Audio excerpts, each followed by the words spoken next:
بسم اللہ الرحمن الرحیم۔ السلام علیکم۔ آج ہمارا موضوع ہے حضرت صہیب بن سنان رضی اللہ عنہ کی ہجرت۔ حضرت صہیب رضی اللہ عنہ فرماتے ہیں کہ حضور صلی اللہ علیہ وسلم نے فرمایا کہ مجھے تمہاری ہجرت کا مقام دکھایا گیا ہے۔ وہ مقام دو پتھریلے میدانوں کے درمیان ایک شوریلی زمین ہے، اور وہ مقام یا حجر ہے یا یثرب ہے۔ اور پھر حضور صلی اللہ علیہ وسلم مدینہ تشریف لے گئے، اور آپ کے ساتھ حضرت ابو بکر رضی اللہ عنہ بھی تھے۔ میرا ارادہ بھی آپ کے ساتھ جانے کا تھا، لیکن مجھے قریش کے چند جوانوں نے روک دیا۔ میں اس رات کھڑا رہا، بالکل نہیں بیٹھا۔ وہ پہرا دے رہے تھے۔ مجھے کھڑا دیکھ کر وہ کہنے لگے، اللہ تعالیٰ نے اسے پیٹ کی بیماری میں مبتلا کر کے تمہارے بے فکر کر دیا ہے، حالانکہ مجھے کوئی تکلیف نہیں تھی۔ چنانچہ وہ سب سو گئے۔ میں وہاں سے نکل کر اکیلا ہی چلا ہی تھا کہ ان میں سے کچھ لوگ مجھ تک پہنچ گئے۔ یہ لوگ مجھے واپس لے جانا چاہتے تھے۔ میں نے ان سے کہا، میں تمہیں چند اوقیہ سونا دے دیتا ہوں، تم میرا راستہ چھوڑ دو، وہ اس وعدہ کو پورا کر دو۔ چنانچہ میں ان کے پیچھے چلتا ہوا مکہ پہنچا، اور میں نے ان سے کہا کہ دروازے کی دہلیز کے نیچے کھودو، وہاں وہ سونا رکھا ہوا ہے، اور فلاں عورت کے پاس جاؤ اور اس سے میرے 2 جوڑے لے لو۔ اور میں وہاں سے روانہ ہو کر قبا حضور صلی اللہ علیہ وسلم کی خدمت میں حاضر ہوا۔ ابھی آپ قبا سے منتقل نہیں ہوئے تھے، جب آپ نے مجھے دیکھا تو فرمایا، اے ابو یحییٰ، تمہاری تجارت میں بڑا نفع ہوا کہ سونا اور کپڑے دے کر تم نے ہجرت کی سعادت حاصل کی۔ میں نے عرض کیا، مجھ سے پہلے تو آپ کے پاس کوئی آیا نہیں، لہذا جبرائیل علیہ السلام نے ہی آپ صلی اللہ علیہ وسلم کو اس واقعہ کی خبر دی ہے۔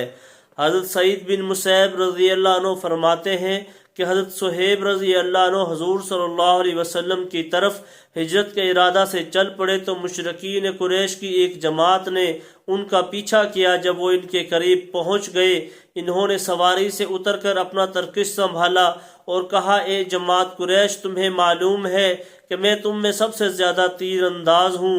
اللہ کی قسم، جب میں تم کو اپنے ترکش کے تمام تیروں سے نشانہ نہ بنا لوں گا، پھر تم مجھ تک پہنچ سکو گے۔ پھر جب تیر ختم ہو جائیں گے تو جب تک میرے ہاتھ میں تلوار رہی، میں تم پر تلوار سے حملہ کرتا رہوں گا۔ اس کے بعد تم جو چاہے کر لینا، اور اگر تم کہو تو میں مکہ میں اپنا مال کا تم کو پتہ بتا دوں، وہ تم لے لو اور تم میرا راستہ چھوڑ دو۔ انہوں نے کہا، ٹھیک ہے۔ چنانچہ اس پر ان کی صلح ہو گئی۔ انہوں نے ان کو اپنے مال کا پتہ بتا دیا۔ اس پر اللہ تعالیٰ نے حضور صلی اللہ علیہ وسلم پر یہ آیت نازل فرمائی، جس کا ترجمہ یہ ہے، اور لوگوں میں ایک شخص وہ ہے کہ بیچتا ہے اپنی جان کو اللہ کی رضا جوئی میں۔ یہ آیت آخر تک نازل ہوئی۔ جب حضور صلی اللہ علیہ وسلم نے حضرت صہیب کو دیکھا تو فرمایا، تمہاری تجارت میں بڑا نفع ہوا ہے اے ابو یحییٰ، تجارت میں بڑا نفع ہوا ہے اے ابو یحییٰ، اور ان کو یہ آیت پڑھ کر سنائی۔ حضرت اکرمہ رحمۃ اللہ علیہ کہتے ہیں کہ حضرت صہیب رضی اللہ عنہ جب ہجرت کے ارادہ سے چلے تو اہل مکہ نے ان کا پیچھا کیا، تو انہوں نے اپنا ترکش سنبھالا اور اس میں سے 40 تیر نکال کر کہا، جب تم میں سے ہر آدمی کے جسم میں ایک تیر پیوست کر لوں گا، اور تیروں کے ختم ہونے پر تلوار سے تم لوگوں کا مقابلہ کر لوں گا، پھر تم مجھ تک پہنچ سکو گے، اور تم جانتے ہو کہ میں بڑا بہادر مرد ہوں۔ یا یوں کرو کہ میں مکہ میں 2 باندیاں چھوڑ کر آیا ہوں، وہ تم لوگ لے لو اور مجھے جانے دو۔ حضرت انس رضی اللہ عنہ بھی ایسی روایت بیان کرتے ہیں، اور اس میں یہ مضمون بھی ہے کہ حضرت صہیب کے اس قصہ کے بعد حضور صلی اللہ علیہ وسلم پر یہ آیت نازل ہوئی۔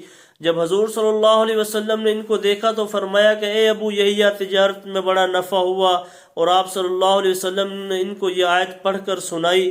حضرت صہیب رضی اللہ عنہ فرماتے ہیں کہ جب میں نے مکہ سے حضور صلی اللہ علیہ وسلم کی طرف ہجرت کرنے کا ارادہ کیا تو مجھ سے قریش نے کہا، تم روم سے ہمارے ہاں آئے تھے، ہمارے پاس کچھ مال نہ تھا، اب تم اتنا مال لے کر مکہ جا رہے ہو، اللہ کی قسم یہ کبھی نہیں ہو سکے گا۔ تو میں نے ان سے کہا، اچھا یہ بتاؤ، اگر میں تمہیں اپنا مال دے دوں تو پھر تم کیا مجھے چھوڑ دو گے؟ انہوں نے کہا، ہاں۔